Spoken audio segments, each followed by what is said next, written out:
the ultimate guide to balancing financial security with personal happiness. Imagine standing at a crossroads, each path leading to a future you desire but cannot fully grasp.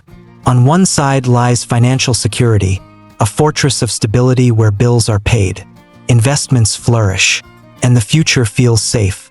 On the other side lies personal happiness, a meadow of moments spent with loved ones, passions pursued, and a life rich in meaning. Now, ask yourself, if you could only choose one, which would it be? And more importantly, how would you live with that choice? We often think of money and happiness as two parallel lines, rarely intersecting. But what if they were two sides of the same coin? This journey we're about to take isn't just about finding balance. It's about uncovering the truths that make both possible without sacrificing one for the other. To begin, let's strip away the romantic notions. Financial security isn't just about accumulating wealth, it's about peace of mind. Imagine going to bed each night knowing you're prepared for life's unexpected turns. But here's the paradox. How many of us lose sleep chasing that very security? How often does the pursuit of money rob us of joy in the present moment? Take a second and picture this. A man sitting in a sleek office, the city lights flickering outside his window. He's achieved everything he thought he wanted: high salary, promotions, corner office. Yet, he feels empty. He's sacrificed dinners with family, weekends in nature, and moments of laughter for something he thought would bring fulfillment. This isn't just his story, it's ours. It's the world we've created. So, where does personal happiness fit into all this? Happiness is elusive because we're taught to search for it outside ourselves. But what if it's not found in the things we own or the milestones we achieve? What if happiness is simply the act of aligning our choices with our values? To illustrate this, let's delve into a story. Imagine a young woman named Maya. She grows up watching her parents struggle financially, vowing to never face the same fate.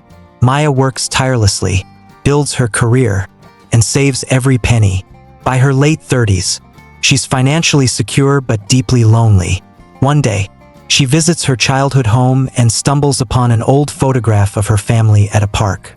She remembers the joy of that day, the warmth of the sun, her father's laughter, her mother's gentle touch.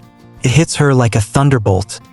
They were struggling, but they were happy because they had each other. This memory becomes Maya's turning point. She realizes she's been building walls instead of bridges. She begins to invest, not in stocks or real estate, but in relationships, experiences, and her passions. And here's the revelation. Maya doesn't abandon financial security. She simply redefines it. For her, security becomes about having enough to live fully, not endlessly accumulating more. Now, pause for a moment and ask yourself, what is your definition of enough? Have you ever truly thought about it?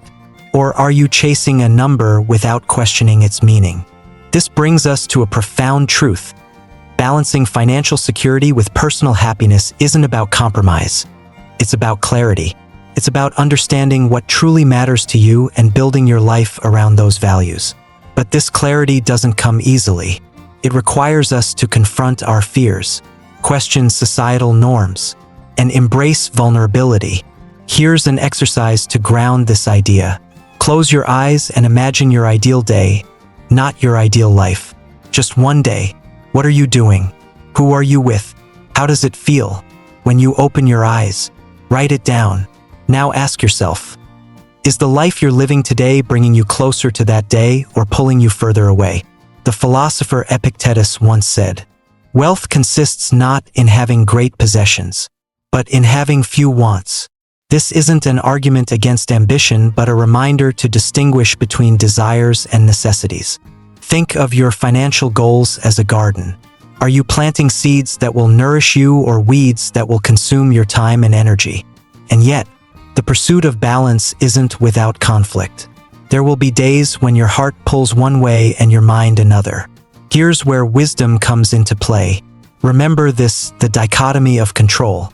The cornerstone of Stoic philosophy teaches us to focus on what we can control and let go of what we cannot.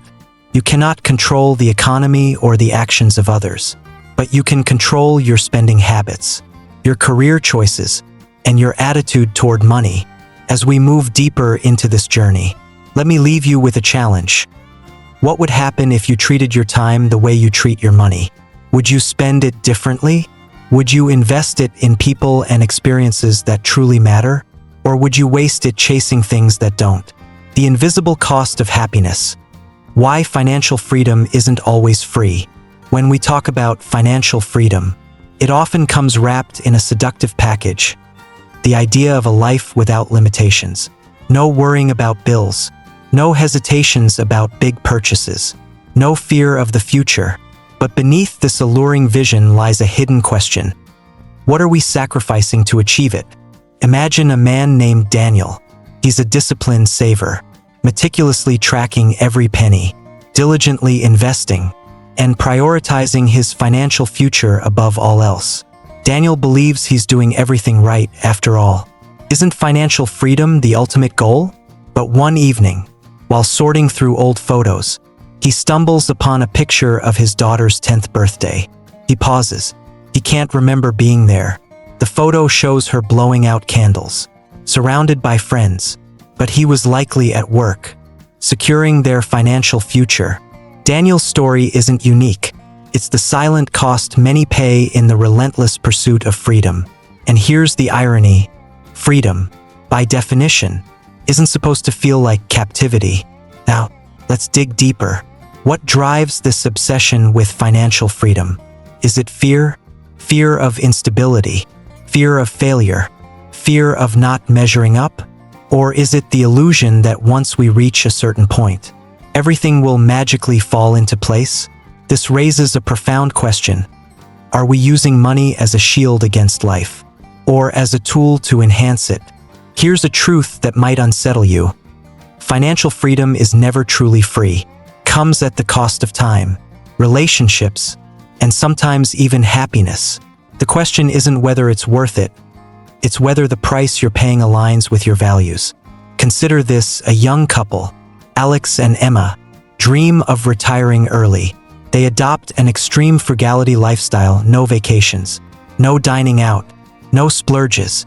They hit their financial target by their mid-40s but find themselves staring at each other across a dining table, unsure of how to enjoy the life they've saved for. They've spent so long denying themselves that they've forgotten how to indulge in joy. Alex and Emma's story highlights a critical lesson. Financial freedom is meaningless without the ability to savor it. This is where the balance comes in.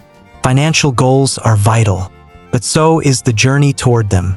Life isn't a waiting room where you sit idly, hoping happiness will arrive once you've saved enough. But let's not romanticize happiness either. It's not about endless pleasure or the absence of pain. True happiness, as Aristotle might argue, comes from living a life of purpose, and purpose often involves struggle, effort, and yes, financial planning. The key is integration, aligning your financial habits with your deeper aspirations. How do we do this? Start by asking yourself a deceptively simple question.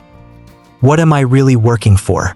Strip away societal expectations, the noise of social media, and even your own ego. Are you working for security, for freedom, for recognition, for your family, or for something else? The clearer your answer, the easier it becomes to navigate your choices. Here's another exercise. Take a blank sheet of paper and draw a line down the middle. On one side, list the things you're spending money on. On the other, list the things that truly bring you joy. Compare the two. Are they aligned? If not, what can you change? One of the most profound shifts comes when we stop seeing money as an end and start seeing it as a means. Money should serve your life, not the other way around. Yet, this shift requires courage. It means stepping off the treadmill of more, and defining enough for yourself. But how do we resist the pull of consumerism? The constant barrage of buy this, do that, upgrade now? The answer lies in gratitude. Gratitude is a financial superpower. When you're grateful for what you have, the pressure to accumulate diminishes. Gratitude reframes your mindset from scarcity to abundance. At this point, You might be wondering, is balance even possible? Or are we chasing an illusion? The answer lies in recognizing that balance isn't static. It's dynamic. It's not about perfectly equal weights on both sides, but about adjusting as life changes. Think of balance as a dance. Sometimes you lean into financial security, cutting back on expenses and focusing on savings. Other times, you lean into happiness, splurging on experiences, or taking time off. The dance is ongoing, and the rhythm is yours to set. Let's return to Stoic philosophy for a moment. Marcus Aurelius once wrote, "You have power over your mind, not outside events. Realize this, and you will find strength." Apply this to your financial life. You can't control the economy, interest rates, or inflation, but you can control your spending, your mindset, and your priorities. Here's an actionable step. Create a financial joy budget. Dedicate a portion of your income, however small, to things that genuinely make you happy. This could be a hobby, a trip, or even just a monthly coffee date with a friend. The key is intentionality. By consciously allocating money for happiness, you remind yourself that life isn't just about survival. It's about living. As we near the end of this chapter, let me leave you with another challenge. What's one thing you can do today to bring your financial habits closer to your values? Maybe it's reviewing your budget. Maybe it's calling a loved one instead of buying something. Maybe it's simply pausing to appreciate what you already have. The equation of fulfillment: how to make money work for your life, not the other way around. Picture this: you're holding a coin in your hand. One side reads wealth, and the other reads well-being. Flip it, and it spins endlessly, a blur of both concepts intertwined.